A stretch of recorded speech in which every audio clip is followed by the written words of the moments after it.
Let's cover a little football this weekend since it's the last week of the regular season for the NFL. It's NFL Week 18, and in what's become an annual must-know before betting on Week 18 player props, it's the NFL player incentives on the line as the regular season comes to a close. Now, whether teams have something on the line from a wins and losses standpoint or not, hundreds of thousands, sometimes even millions of dollars are up for grabs for several players who have NFL bonuses set into their contracts. So let's cover all of the players on offense and defense who have realistic chances of hitting their incentives this week, as well as a few who are chasing some records that could offer some NFL prop betting value. Now, all the props aren't released as of the time of this recording, but we can still give all kinds of helpful information on the NFL incentives to consider. We'll start off with the NFL quarterbacks chasing some bonus money this week, and we'll start it off with Baker Mayfield, the Tampa Bay Buccaneers. It's been a great statistical year for the Bucs QB Baker Mayfield, and win or lose, Week 18, it could end up being an extra profitable year. There is a strong potential. Mayfield scoops up an extra $2.5 million as he simply needs to come either top 10 in the league or top 5 in the NFC in each of the following categories: passer rating, passing touchdowns, passing yards, completion percentage, yards per pass attempt. In those categories, right now, he's 4th, 2nd, and 5th, respectively. Could take home 5 separate $500,000 bonuses. The Bucs are massive favorites this week. They're at home. They should blow out the Saints. They also need the win for the playoffs. You would expect the Bucs to win, and Mayfield to put up some big numbers as well. Over in Seattle, Geno Smith. Technically, Geno could take home a whopping $15 million in NFL bonuses this week. He receives $2 million each for besting his stats in 5 categories from his 2022 season. That includes passing yards, passing touchdowns, completion rate, passer rating, and wins. Now, hitting all 5 unlocks another bonus of $5 million. Now, that's not going to all be possible this week, but he can and should certainly hit some of those marks. He did himself no favors, though, last week at reaching those incentives with just 160 passing yards and 0 touchdowns in a Boxing Day 6-3 snooze fest over the Bears. Certainly another 185 passing yards and a decent passer rating this week versus a Rams team resting most of their starters are very possible for him to at least claim a few million extra dollars in bonuses. Now let's switch over to the NFL receiving props and incentives. We'll look at the wide receivers and the tight ends, and we have quite a few to look at here. We'll start with Mike Evans, also of the Buccaneers. If Mayfield continues to pad his stats in Week 18, you can be sure he'll be feeding his top target in Mike Evans, who is also chasing a cool $3 million. He can finish with 5 more catches, 85 more receiving yards as well. Doing so would unlock his bonus that kicks in at 70 receptions, 1,000 receiving yards, and 10 touchdowns. He already has 11 touchdowns on the year, so that part's taken care of. Last week versus Carolina, Evans was 8 for 9, 97 yards, 2 touchdowns. These numbers definitely within his reach. He could easily get another 5 catches and a big day in yardage. Moving on to the Broncos and Courtland Sutton. Just 82 receiving yards stand in the way of Broncos wide receiver Courtland Sutton, ending the regular season with $500,000 extra.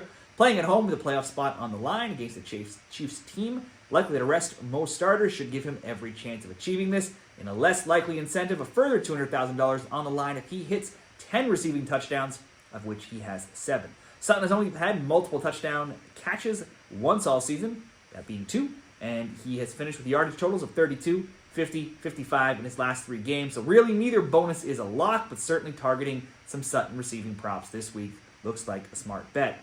Next up, Malik Nabers and Brock Bowers. We'll throw these into the same category. Neither have lucrative NFL player incentives to target here, but each of the Giants and Raiders rookie wide receivers, Nabers and Bowers, have slim chances of breaking Puka Nakua's 2023 rookie receiving yards record of 1,486. Both are way off the mark, with Nabers still needing 347 and Bowers 343. Nabers may be more likely to stick to focusing on just reaching 166 yards. That total will give him the Giants' all-time rookie receiving record, breaking Odell Beckham Jr.'s record from 2015. Meanwhile, a more attainable record for Bowers could be to focus on pulling down just 9 more catches in Week 18. Getting 9 more catches would see him move from 108 to 117 catches, passing the all-time record of 116 catches in a season by Zach Ertz in 2018 for the tight end position. Speaking of Ertz unlocked a boatload of NFL bonus money last week by hitting 60 catches, 600 yards, and 6 touchdowns, each of which cashed $250,000 checks. The Commanders' tight end has a chance to double that money with similar bonuses for hitting 70 catches, 700 yards, and 8 touchdowns.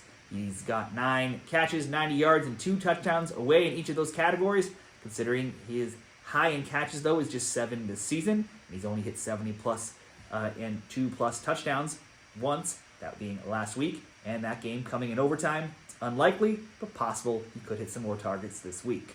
Let's go to Marquez Valdes-Scantling, a season with just 16 total catches, 14 of which have come with his current team, the Saints. Certainly isn't a good year for MVS, but Marquez Valdes-Scantling has 4 touchdowns on those 14 catches, and with just one more, he can score another $250,000 in bonuses and unlock his NFL player incentives this season. Against the Bucs' 29th ranked pass defense, even if the Saints lose in what otherwise is a meaningless game, surely MVS will get a few end zone shots thrown his way to try to get that touchdown. DeAndre Hopkins, a huge day in receiving yards and receptions, could unlock some further incentives, but let's just focus on DeAndre Hopkins' most attainable NFL bonus. He currently has 5 touchdowns, catch one more, and cha-ching, 6 touchdowns equals $250,000. With nothing on the line for KC this week, Hopkins could possibly see limited playing time. To Jamar Chase now of the Bengals. Let's add one more player here. He's not on the chart that you can see in the graphics. Now, we'll look at his. He doesn't have any player incentives on the line, but there is no money or records on the line either. But as the current leader in each of the categories of receptions, receiving yards, receiving touchdowns, you can be sure Chase will be hoping for a big day to hold that trifecta distinction and maybe help the Bengals claim an unlikely playoff spot in a win over the Steelers. Now over to the NFL running backs here. Let's get into this list, and we'll start it off with Tony Pollard. This one will be a tough one to bet. It will depend upon if Pollard even plays. He missed last week with an ankle injury, which dealt a huge blow towards him reaching his NFL incentives. He has $200,000 on the line to get 60 receptions. With only 41 so far, that's going to be off the table. But with $200,000 up for grabs, if he gets 2 more rushing touchdowns and another $250K for getting 83 more rushing yards, they'll have every incentive this week to suit up versus the Texans' 22nd ranked run defense. Targets are doable. However, he's only had one big rushing day in 2 of the 7 recent games, 102 and 119 yards. The last 2 games, he's had just 45 and 35. J.K. Dobbins for the Chargers. He had 5 levels of rushing yard totals, unlocking $150K each, written into his NFL incentives this year. They included yardage marks of 600, 750, 900, 1050, and 1200. With 842 rushing yards, he's already hit 2 of those marks, with 900 now squarely in the target here. He has his sights set on that this weekend against the Raiders. 58 more yards isn't much, and he hit 78 last week, but he's only hit 58 yards in 1 of his last 4 games and in 3 of his past 10. The Chargers could also rest some players, so that could be risky as well. Derrick Henry of the Ravens. The Ravens are massive 17.5-point, now 20-point favorites over the Browns on Saturday. And star running back Derrick Henry needs just 1 more touchdown to move his total from 14 to 15 rushing scores, therefore unlocking $500,000 in bonuses.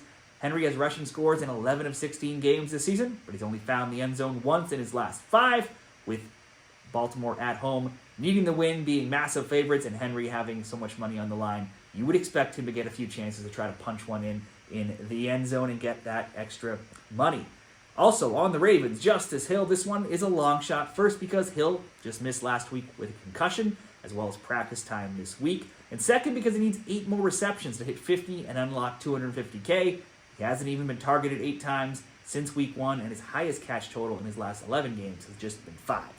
Finally, for the running backs, Joe Mixon, with Houston likely to rest many starters this week. Mixon may not get a chance to cash another $250K for his bonuses, but if he does play and puts up 107 more yards on the ground, he'll reach 1,100 and get $250,000. And finally, we'll look to the NFL defensive players who have some bonus money on the line here. If your sportsbook offers NFL Week 18 props for defensive players and sacks, here are a few players to target for those props, starting with Josh Sweat. The basic strategy here would be to bet on the Eagles' edge rusher, Josh Sweat, to record 2 more sacks to bring his total from 8 to 10, earn him another $250,000 in bonuses, but 11 sacks bumps that to $1.5 million, and 12 sacks bumps it to $2 million. Given he only has 1 sack in his last 5 games, the Eagles may elect to give him some rest as well with the number 2 spot locked up. May not be wise to go too heavily on this, but possibly he could get those 2 sacks to hit the next bonus mark. Next up, Za'Darous Smith. $250K is on the grabs. It's up for grabs for Smith and the Lions.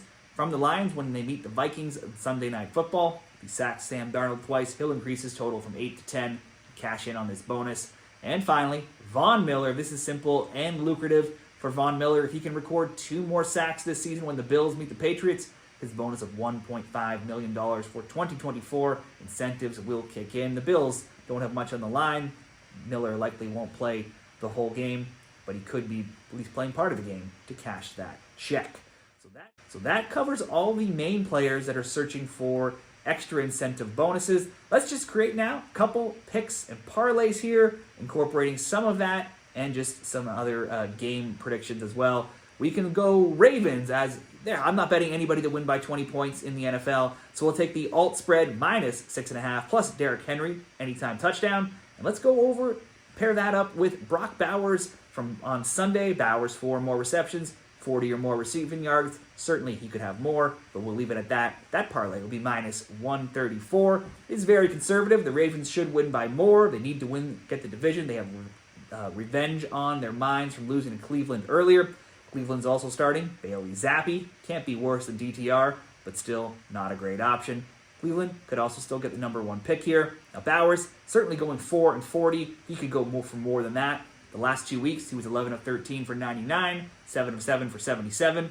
But before that, he had back-to-back games with just 3 catches, 49 yards and 35 yards. That's why I'll play it conservatively, but going for that record, he could possibly put up much more.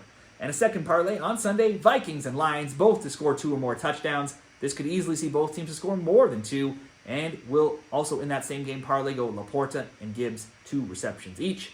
We'll pair that up. Bucks over 1.5 touchdowns.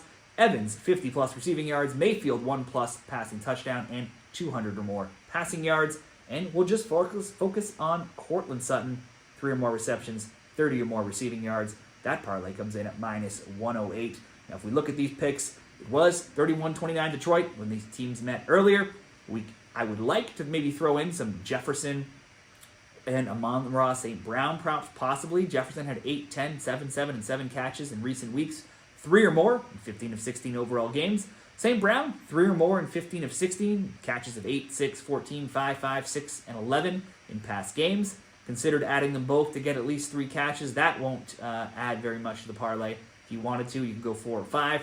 So instead, I've targeted Laporta, who's had catch totals of 6, 4, 7, 5, 3, 3, 3, 2, and 6 in recent games. Meanwhile, Gibbs has had a catch in 12 straight. His recent catch totals 4, 4, 5, 6, 2, and 3. With Montgomery out, he'll be certainly more involved in this game. Over on the Bucks, in the Bucks part of this parlay, they need the win. Baker and Evans have incentives. T-Bay rolled the Saints 51-27 in their last meeting. And a very conservative prop for Sutton. He's had 3 or more receptions in 9 straight games. He's averaged 78.4 yards per game in 9, but only he's had 32, 50, and 55 yards in his last 3. And that will conclude that parlay. So there's 2 parlays to bet in these NFL incentives and picks for Week 18. Good luck with your NFL bets this weekend.